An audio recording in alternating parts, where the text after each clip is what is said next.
আসসালামু আলাইকুম। এক্সপার্ট হলিডের পক্ষ থেকে সকলকে অভিনন্দন। আশা করি যে যেখান থেকে ভিডিওটা দেখছেন সকলে অনেক অনেক ভালো আছেন। আলোচনার মূল বিষয় অস্ট্রেলিয়ার সাবক্লাস 600 ভিসা পেতে আপনার করণীয় কি। তবে আলোচনা পূর্বে আন্তরিক রিকোয়েস্ট, চ্যানেলটি সাবস্ক্রাইব করবেন পরবর্তী ভিডিওগুলো দেখার জন্য। এছাড়া আপনাদের যদি কোনো মূল্যবান মতামত থাকে চাইলে কমেন্ট বক্সে টাইপ করতে পারবেন। আমরা সময় সুযোগ বুঝে আপনাদেরকে বেস্ট অ্যান্সার দেওয়ার চেষ্টা করবো ইনশাল্লাহ। বন্ধুরা, আপনি চাইলেই বা শুধু আপনি না, পৃথিবীর যে কোনো মানুষ চাইলেই অস্ট্রেলিয়ার সাবক্লাস 600 ভিসার জন্য আবেদন করতে পারবেন। তো আবেদন কিন্তু আসলে যথেষ্ট নয় যদি আপনি ভিসাটা না পান। তো আবেদনের মধ্য দিয়ে আপনার সব কিছু বহিঃপ্রকাশ ঘটবে না, আপনাকে অ্যাচিভমেন্টের মধ্য দিয়ে কিন্তু আপনার বহিঃপ্রকাশ ঘটবে। তো বন্ধুরা, অস্ট্রেলিয়ার জন্য অ্যাপ্লাই করা যতটা সহজ, ভিসা নিয়ে বাড়ি ফেরা বা ভিসা দিয়ে ভ্রমণ করা অতটা সহজ হবে না যদি আপনি অ্যালার্ট না থাকেন।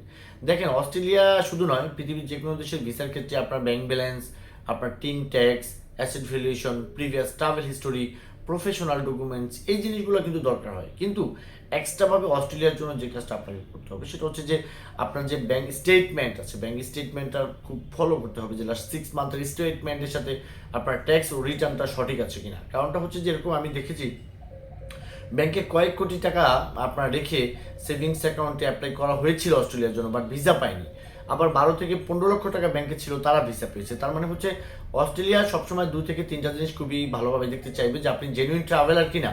তো আপনি জেনুইন ট্রাভেলার কিনা, এটা কিন্তু আপনার ট্রাভেল প্ল্যান, আপনার কভার লেটার এবং ট্রাভেল হিস্টোরির মধ্য দিয়ে বহিঃপ্রকাশ ঘটবে। তারপরে আপনি আর্থিকভাবে ফাইন্যান্সিয়ালভাবে স্টাবলিশড কিনা, সেটা কিন্তু আপনার ব্যাংক স্টেটমেন্ট সলভেন্সির মাধ্যমে বহিঃপ্রকাশ ঘটবে। তারপরে আপনি বাংলাদেশের একটা সুনাগরিক কিনা, ট্যাক্স রিটার্নের প্রতি আপনার অনুভূতিটা কেমন, এবং কি আপনি ট্যাক্সটা পে করেন কিনা, সেটা কিন্তু আপনার এভরি ইয়ারলি যে ইনকাম আছে সেটার সাথে কিন্তু ট্যাক্স ফাইলটা কিন্তু সাদৃশ্য থাকতে হবে। এইটা যদি আপনার না থাকে, সেক্ষেত্রে আপনি অনেকগুলো দেশ ঘোরা থাকতে পারেন, আপনার অনেক কিছু থাকতে পারে, আপনি কিন্তু এই ভিসাটা পাবেন না। আরেকটা বিষয় হচ্ছে অস্ট্রেলিয়ার ক্ষেত্রে যেটা একটু ডিফারেন্ট অ্যাঙ্গেলে ওরা দেখে, সেটা হচ্ছে যে অস্ট্রেলিয়াতে আপনি অ্যাপ্লাই করছেন, এখন আপনার একটা যে ট্রেড লাইসেন্স দিয়েছেন বা যে ধরনের জব দিয়েছেন সেটার সাথে আপনার বর্তমান ব্যালেন্সের সাথে কতটুকু যায়, সেই ব্যাপারটাও কিন্তু আপনাকে খুবই ইনশিওর করতে হবে ভিসা অফিসারের কাছে, এবং ডিটেলস বিবরণটা দিতে হবে।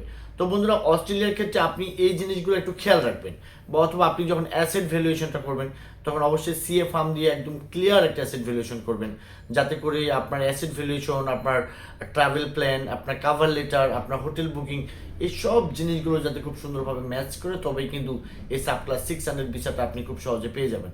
তো বন্ধুরা, আমরা সাবক্লাস 600 ভিসা নিয়ে কাজ করছি। রিলেটেড যদি কোশ্চেন থাকে স্ক্রিনে দেওয়া নাম্বারে চাইলে অন দ্য কলে কথা বলতে পারবেন। পাশাপাশি প্রোফাইলটা আমাদেরকে দিয়ে কমপ্লিট করতে চাইলে ডিসক্রিপশন বক্সে থাকা অ্যাড্রেস অনুযায়ী সরাসরি চলে আসবেন। সকলে সুস্বাস্থ্য কামনা করি। আসসালামু আলাইকুম।